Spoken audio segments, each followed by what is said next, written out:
국세청에서 진짜 그 돈을 갚을 때까지 끝까지 추적을 하나요? 사실 국세청 입장에서는 그거를 사후 검증하는 거는 크게 어려운 일이 아닙니다. 소명서의 내용이 불이치했을 경우에는 세무조사까지 나올 수 있는 리스크가 존재한다라고. 안녕하세요. 지킴앤하이드의 지하륜 김정우 세무사입니다. 반갑습니다. 반갑습니다.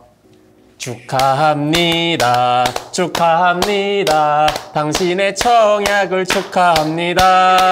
와, 세무사님 저 드디어 청약을 54번 만에 청약 도전 결과 드디어 아파트가 당첨이 되었습니다. 축하드립니다.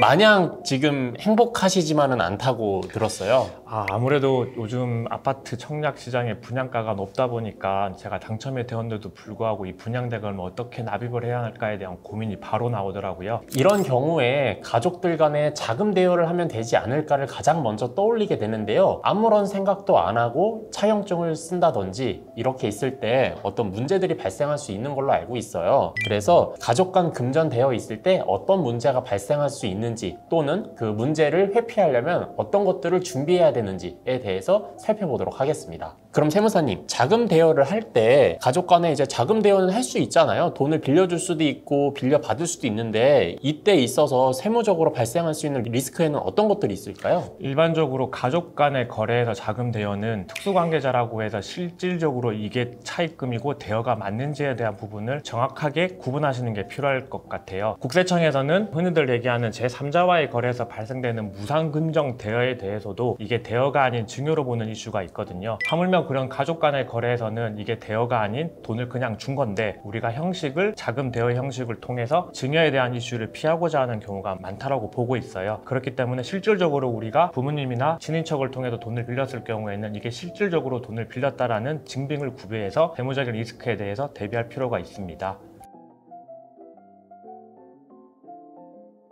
아파트 분양대금을 납입하기 위해서 제 자금으로 조금 부족한 부분이 있어서 돈을 조금 빌리려고 해요. 네. 이게 증여로 보지 않기 위해서는 제가 부모님과 어떤 형식적인 증빙을 만들어야지만 증여가 아닌 실질 대여로 볼 수 있을까요? 진짜 빌리는 거예요? 아니면은 받는데 빌리는 것처럼 하고 싶은 거예요? 진짜 빌리는 거예요. 저희 아버지 어머니가 만만하신 분이 아니셔가지고. 결국 가족들 간에 차용 관계에 있었을 때 가장 첫 번째로 생각을 하시는 게 그걸 거예요. 이거 나중에 갑자기 증여세 폭탄 나오는 거 아니야? 라는 생각을 하실 텐데요. 물론 그럴 수도 있고 그렇지 않을 수도 있습니다. 차용증 형식에 따라서도 그럴 수 있고요. 사후 관리를 우리가 어떻게 해나가느냐에 따라서도 달라질 수가 있어요. 그래서 가장 첫 번째로 많이 물어보시는 게 차용증 꼭 작성해야 돼요? 를 가장 먼저 물어보세요. 어차피 가족 간이니까 나중에 문제 되면 그때 차용증 써서 세무서 들어가면 되는 거 아니야? 라고 이야기하시는 분들이 많은데 그러면은 좀 많이 위험합니다. 그 이유는 뭐냐면 차용증에는 빌려주는 사람도 기재가 되고 돈을 빌리는 사람도 기재가 되는데 그것보다 더 중요한 것은 얼마를 빌리고 언제까지 상환을 한다라는 내용이 이제 들어가 있잖아요. 그 상환 스케줄에 맞춰서 상환을 해 나가는 게 가장 중요하다고 생각을 하시면 됩니다. 그렇기 때문에 나중에 문제가 됐을 때 차용증을 쓰면은 그거에 맞춰서 사실 상환 스케줄도 없고 그거에 따라서 상환해 나간 내역도 없기 때문에 문제가 될 수가 있는 거죠. 그래서 가장 첫 번째는 차용증을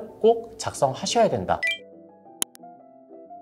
그럼 부모님부터 돈을 빌렸을 때 차용증만 쓰면 아무런 문제가 없는 건가요? 제가 첫 번째 차용증을 꼭 작성하셔야 됩니다 라고 말씀을 드리면 꼭 두 번째로 이 이야기를 하세요. 사실 차용증만 있다라고 해서 모든 게 해결되는 건 아닙니다. 가장 중요한 거는 돈을 빌린 사람이 이 돈을 갚을 의지가 있느냐, 이게 가장 중요한 거예요. 그래서 이런 거는 뭐 도움이 될 수 있죠. 그 차용증을 공증을 받으신다거나 아니면은 채무자와 채권자 간에 인감증명서를 그 날짜에 떼서 뭐 이메일로 주고받아서 근거를 남겨놓는다거나 이런 것도 물론 도움이 되기는 해요. 근데 이게 필수적인 것도 아니고 이렇게 한다라고 해서 꼭 문제가 안 되는 건 아닙니다. 말씀드렸던 것처럼 상환 의지가 있느냐가 중요해요. 그러면은 그 상환 기간을 30년으로 해도 돼요? 아니면 40년으로 해도 돼요? 이렇게 또 질문을 해주시는 경우가 있는데요. 사실 법에 정해져 있는 건 아니에요. 그 소명을 하다 보면은 대체로 10년이 넘지 않게 상환 기간을 정하시는 게 가장 좋을 것 같습니다. 그러면 제가 부모님께 돈을 빌린다라고 가정을 하면 부모님한테 빌리는 금액에 대한 이자를 지급해야 하는데 이 이자율은 제 마음대로 정해도 되는 건가요? 저는 부모님께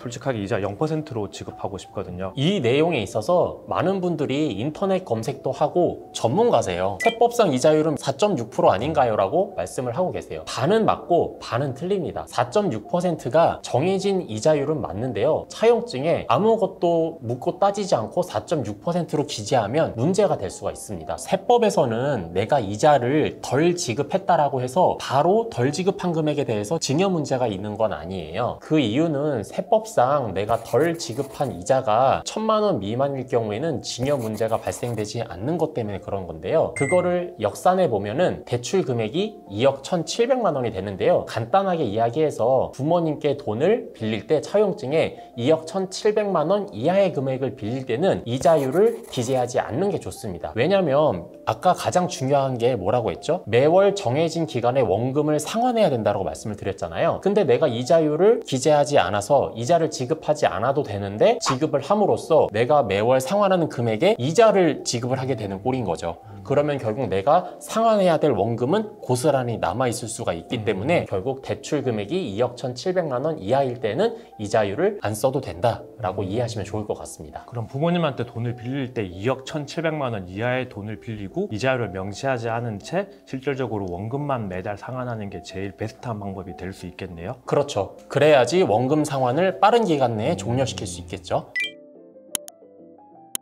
그러면 2억 1,700만 원보다 더 많은 금액이 제가 필요해서 부모님으로부터 더 많은 금액을 조금 빌리고 싶은데 이 경우에는 어떤 식으로 저희가 준비를 해야 할까요? 말씀드린 내용을 그대로 이용하시면 좋습니다. 덜 낸 이자가 1,000만 원 미만이 되도록 이자율을 결정하시면 됩니다. 그럼 예를 들어 5억을 빌렸고 제가 부모님한테 드려야 하는 이자 비용이 2,100만 원이다. 그러면 1,000만 원을 뺀 1,100만 원이 나올 수 있도록 이자율을 세팅하라는 말씀이신 그렇죠. 거죠? 예를 들면 그렇게 되는 것이죠. 한 가지 유의할 점은요. 결국 이렇게 하게 되면은 이자가 발생한 거잖아요. 그러면은 이자를 지급할 때 원천 징수도 해야 되고요. 돈을 빌려주신 부모님 입장에서는 이자에 대해서 세금 신고도 하셔야 됩니다. 그래야지 안전합니다. 그럼 그 국세청에서 진짜 그 돈을 갚을 때까지 끝까지 추적을 하나요? 사실 국세청 입장에서는 그거를 사후 검증하는 거는 크게 어려운 일이 아닙니다. 그렇기 때문에 마지막까지 상환을 해 나가셔야 된다라고 꼭 이해를 하셔야 됩니다. 국세청에서 이게 이런 차용증이 있고 이자를 지급했다라는 내역을 저희가 제출을 한다 하더라도 이걸 국세청에서는 실질 대여가 아니라고 보는 경우가 더러 있는 것 같아요. 흔히 하기에는 가세자로 소명 제출서를 요청을 받게 되시는데요. 저희가 제출했던 이 내용과 이 소명서의 내용이 불일치했을 경우에는 실질 대여가 아닌 증여로 봐서 추가적으로 증여세에 대한 부분이 나올 수도 있고요. 세무조사까지 나올 수 있는 리스크가 존재한다라고 봐주셔야 할 것 같습니다. 마냥 이 대여의 형식을 취하는 게 좋은 것만은 아닙니다. 예를 들어서 내 연봉이 6천만 원인데 부모님께 상환해야 될 원금이 6천만 원이다라고 하면은 제 소득이 남아있는 거는 하나도 없게 되잖아요. 그러면은 나중에 부동산 취득이라던가 이런 부분에 있어서 어려움이 있을 수 있습니다. 그렇기 때문에 대여가 아닐 경우에 대여 형식을 띄어서 무리하게 진행을 하시기보다는 적절한 사전 증여를 통해서 어느 정도 세금을 부담하시더라도 자산 축적을 이루실 수 있게끔 도움을 주시는 게 더 현명하다고 판단이 됩니다. 부모님이 이뤘던 부를 이전하는 과정에서 필수적으로 세금이 없이 부를 이전할 수는 없다라고 생각을 합니다. 어느 정도의 세금은 부담하셔야 하는 게 필수적이라고 생각을 하고요. 그러기 위해서는 사전증여 재산을 통하거나 아니면 부모님의 부를 이전할 수 있는 다른 절세 포인트, 절세 방안을 마련해서 이전할 필요가 있을 것 같아요. 이런 부분에 대한 검토를 진행하시면서 본인의 부를 자녀에게 넘기면서도 최소한의 세금을 낼 수 있는 방법을 미리미리 검토하실 필요가 있다고 생각합니다. 네, 지금까지 지키면 아이디의 지아륜 김정우 세무사입니다. 감사합니다.